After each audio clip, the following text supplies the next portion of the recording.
JD McDonagh collapses backstage after a serious injury on last night's Raw. Plus, find out what happened when Raw went off the air last night. And WWE has signed a major TNA star. It is all in the Cultaholic Wrestling news right now. So Raw ended with concerns over JD McDonagh from the Judgment Day. Yeah, he did a massive Asai moonsault off them there ropes to the floor, but on land, and he sort of goes head first into the announce table, going backwards. Obviously, first thoughts are about, is the announce table okay? Because JD McDonagh's head is massive. I don't know if I've mentioned that on the wrestling before, but then a real serious situations arose, as Tom said there, because he collapsed backstage. Yeah, so as you say, it looked like it was an injury to his neck because he whiplashes off that reinforced announce table, but then officials go and check on him during the break. The match continues anyway.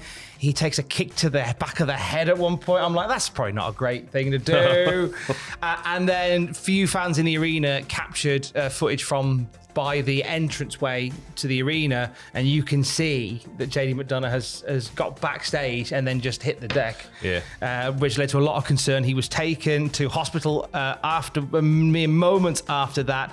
And first of all, there was concerns that it was a neck injury, and then there was some concerns that it was a rib injury as a result of that fall as well. He shared an update on Twitter soon afterwards, though. Yeah, he said, first off, thanks to everyone for the messages and the concern. I'm good. I've got a couple of broken ribs and a punctured lung, so I'm going to be out for a couple of months. All things considered, it could have been a lot worse. I'm grateful for that. See you in a bit. Yes, I mean, that could be a lot worse, but still, a couple of broken ribs, punctured lung. It's not something to really shake off, is it?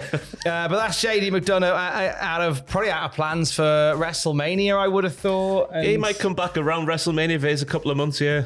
Possibly, maybe just getting in there. But of course, we'll keep you updated on everything happening with JD McDonagh and the Judgment Day at cultaholic.com. Last night on Raw as well, we had some movement in the transfer window. I'm guessing the word push coming in my mind. Tom, as I tell you the news that Zelina Vega is no longer part of the LWO. She's gone to other side. She hasn't passed away.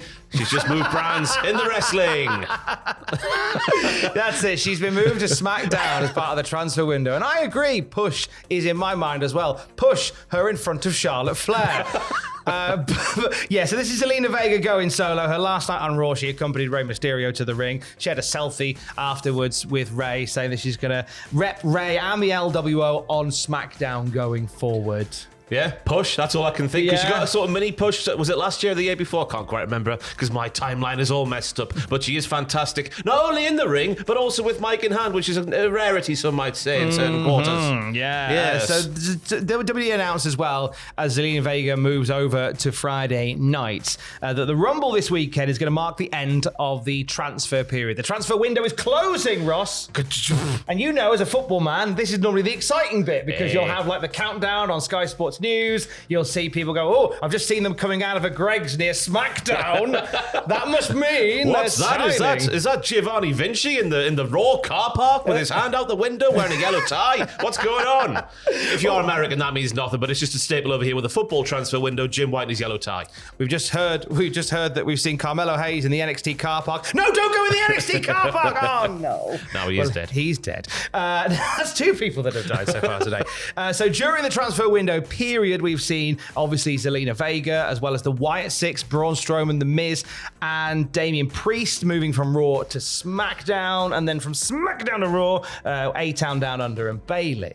So do we foresee any more movement at this point? I reckon a couple from SmackDown to Raw, because you look at it, just the sheer numbers there, Tom, and it's weighted from one side to t'other, if that makes any sort of sense, which of course it does. But see, I could see a couple going, I don't know who. It's a spitball at this point, isn't it? Yeah. That's it. One we'll keep an eye on, of course. Also, last night on Raw, it was officially announced that Roman Reigns is the cover girl of WWE 2K25. What's that bass in your walk, Daddy? Yeah, March the 14th, it's out. if you want to buy it. Put that bass in your wall. Yeah, so Roman's the front guy. We also saw on socials that there's going to be a Bloodline edition. Whoa! And it features this cover art of Roman Reigns cosplaying as the Deku Tree from The Legend of Zelda.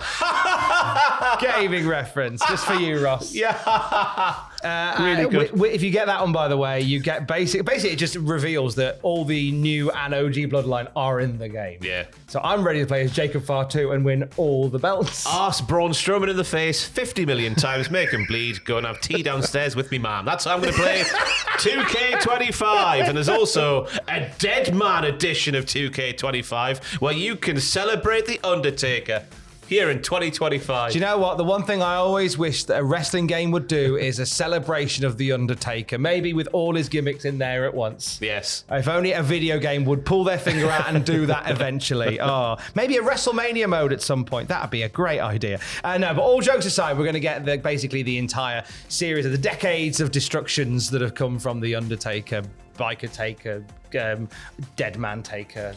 They know all the takers, the wrestling fans. I know, but they could really go into the weeds. They could give us Mean Mark Callis. Yeah. Could you imagine? Snake Pants Undertaker that one time.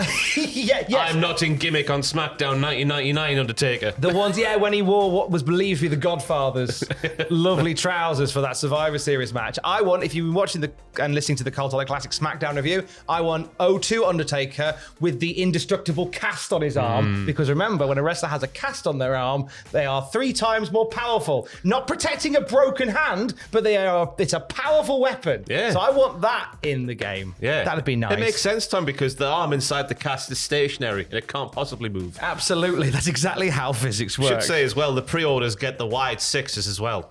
Very nice. So we'll have more on 2K25 in the coming weeks here at Cultaholic. More on that when we get it. Now, back to Raw. Last night, Raw went off the air with an Atlanta boy celebrating with his friends and family. Yes, Cody Rhodes was the hometown hero of the piece, but he's cut the promo in the ring. He gets cut off by Carmelo Hayes, who says something along the lines of, plot twist, Atlanta, I'm closing this show. However, that doesn't go quite right for him, does it? It does not, because he jumps Cody Rhodes, but then eats a crossroads and then gets powerbombed through a table for good measure. Cody sending the fans home happy. So Cody and Carmelo had a match back in April of last year.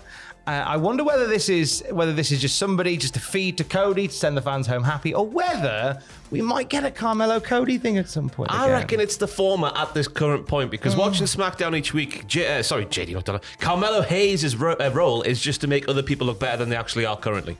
Yeah. That's not to say that in the future he won't get a push, because he is very talented. People who watch NXT, especially the 2.0 days, will know it for a fact. But currently, I just think he's being used to make other people look better than they are.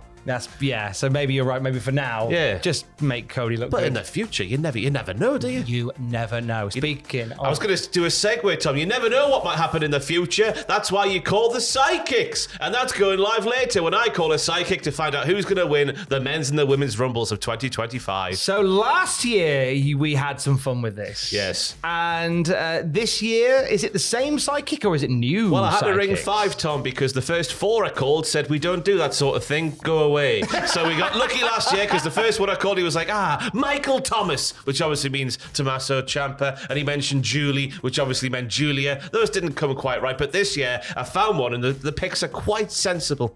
So find out later today on the channel. Yep. Amazing. Now here's something that you didn't need a sidekick to figure out ahead of time. WWE has signed a major TNA star. I believe in Jordynne Grace. Congratulations to former TNA Knockouts World Champion Jordynne Grace. She's officially on the books with WWE. Yeah, Fightful Select bring this report to us just weeks after her final match in TNA. Grace has signed a multi-year deal with the WWE. Fightful Select and after the report, WWE had made their interest known and made the offer a couple of weeks before Grace finished up with TNA, fully aware that Grace would be leaving the company. Those we spoke to within WWE said that Grace was signed almost immediately after her last match in TNA, that they didn't want to let her get to a free agency. I would argue she was signed months and months ago, but just not on paper, if that makes sense. It kind of feels like the case, because it was a year ago she debuted for the WWE as part of the Women's Royal Rumble. She appeared on NXT in the run-up to Battleground, where she challenged for the NXT Women's Championship. She was in that all-star 10-woman tag at the ECW Arena recently.